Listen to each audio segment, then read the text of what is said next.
Yes, good afternoon, and thank you very much for inviting me. This follows very much on from the work that Jeanette talked about this morning. So if you were in Jeanette's session this morning, this actually just, in a nutshell, will put a bit more flesh on the bones and give you a little bit more about our local context here. So I want to talk about the Coventry Ambassador Japanese Peace Garden, which actually linked to a wider peace project with 5 Coventry primary schools. Who worked collaboratively on this project, which was actually one of the really lovely things about the project, was a collaboration between schools, because we often find as schools we come together for sporting events, which actually is in competition with each other. So it was really lovely to have an extended project over a few years working together with other children. Just to give you the context of the project that we worked on, we're based in Coventry, which itself is a city of peace and reconciliation. So these themes are very important to us in our schools already. And within that context, we've done a lot of work with Japanese education. We have links with schools in Japan across a number of our schools. Very much an interest in Japanese culture and tradition, again, across a lot of our schools. You can see some of the Taiko drumming children. We've even taken children primary school over to Japan. So that gives you the backdrop of why, when we were invited to join a Cities of Peace project linked to No Theatre, working with Between the Stones and the Japan Society, it really felt absolutely right for us, because it felt everything was coming together in terms of our values as a city and our interests in Japanese education. And again, I'm sort of backtracking a little bit over what Jeanette has already talked to you about. We had 3 strands to our project. We wanted our children to learn about peace and to write peace poems, which were then displayed on Tanzaku, and they were displayed in the Cathedral in Coventry and in London.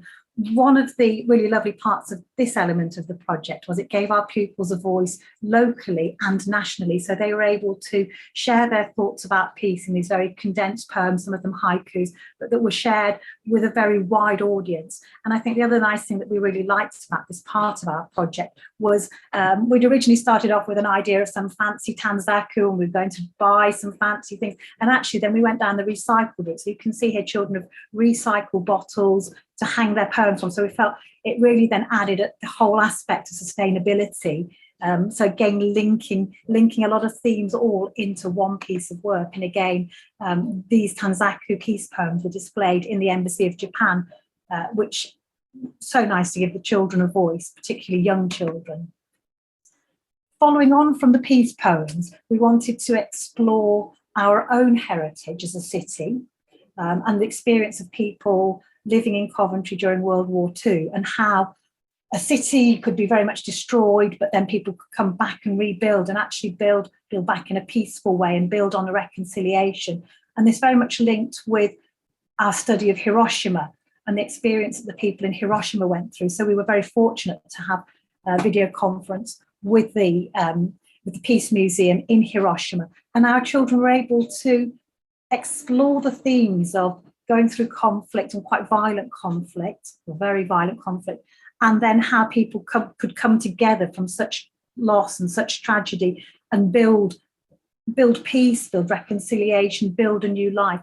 And children explored this through No Theatre, which was a really unique opportunity to learn something very different to their own culture, to learn about No Theatre and the traditions within that, and then to link that to something close to home, the bombing of Coventry in World War II, and then also to Hiroshima. What this led to was we were originally going in our project to design some miniature Karasansui gardens, so children could look at peace gardens and look at how they're designed in Japan. But following on from the work that we did with Hiroshima and following on from the work that we looked at within Coventry, our children really felt a connection between Coventry and Hiroshima. And they actually came together to design a garden that the children entitled Cities of Peace, Islands of Peace, I beg your pardon, thinking about how people could be operators islands, but then come together through peace.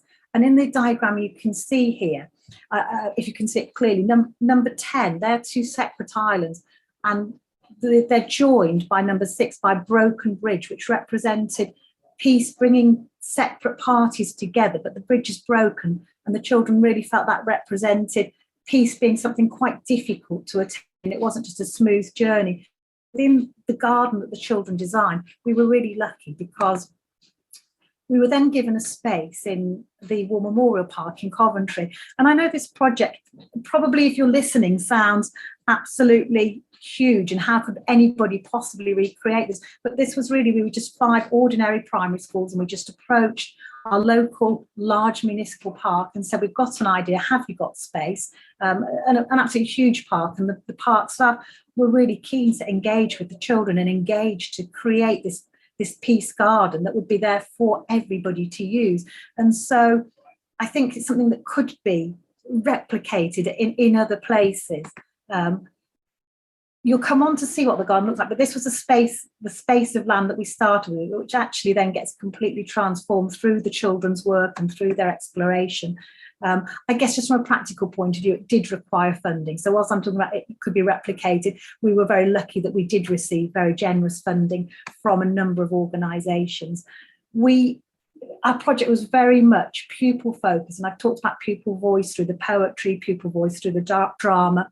Within the designing of the Peace Garden, the Japanese Peace Garden, we wanted it to be led by children first and foremost, which is why we had a pupil management committee who really were responsible for the key decisions in shaping this project. We wanted it to be their project and put it in their hands.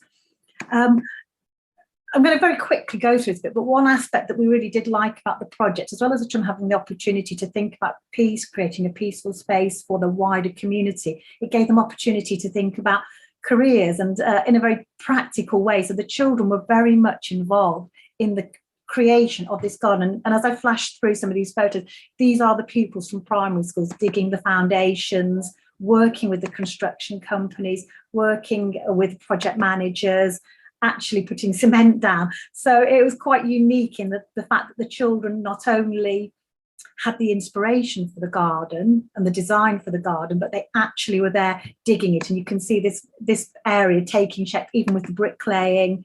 So I will go through some of these fairly quickly, down to working with the graphics arts designer, creating the interpretation board so that people coming to visit their garden would have an understanding of what it meant to them. And actually building the garden itself was a peaceful process because the children were in nature. They spent a long time working. You can see the pebble here representing the water in the garden. Children enjoyed that tactile element. They also really enjoyed the idea of working with nature. So the opportunity to plant and to have a sustainable area, which was really, gave the children a lot of pleasure working together on this. And you can see the garden gradually began to take shape for the children. And then we were lucky enough to get some additional funding. So we decided to then, on top of next to the garden, so not on top of it, adjacent to the garden, build a cherry grove, again, creating another peaceful space. So we then brought all of these elements together. The garden, I'm sorry, I'm really going to speak quickly now. I appreciate my time has run out, sorry. The children then brought this all together at a Japan Arts Festival, where we were lucky enough to host it at Coventry Cathedral. So the children, you can see here, children performing the No Theatre, the Dean presenting the Cross of Nails from Coventry City to Hiroshima, and then the official opening of the garden for the public with the ambassador from the Embassy of Japan. And so it's something really that we really felt celebrated children, their work in peace, and the wider project. I think I'm completely out of time there, Mike. No, Rebecca, thank you so much. It's such a, I mean, we could spend an hour on each of these wonderful showcases. Thanks. What's a pragmatic example of a connection, such a strong connection with many different facets and layers to it. And something you said at the beginning really struck me about, you just said it in passing, about the children's work. Oh, it was just displayed in the Japanese embassy. I mean, for most children in the country, it's where's your work displayed? Oh, it's in the Year 3 corridor. But for you, it's in the Japanese embassy. Absolutely brilliant work. Thank you so much for sharing it with us.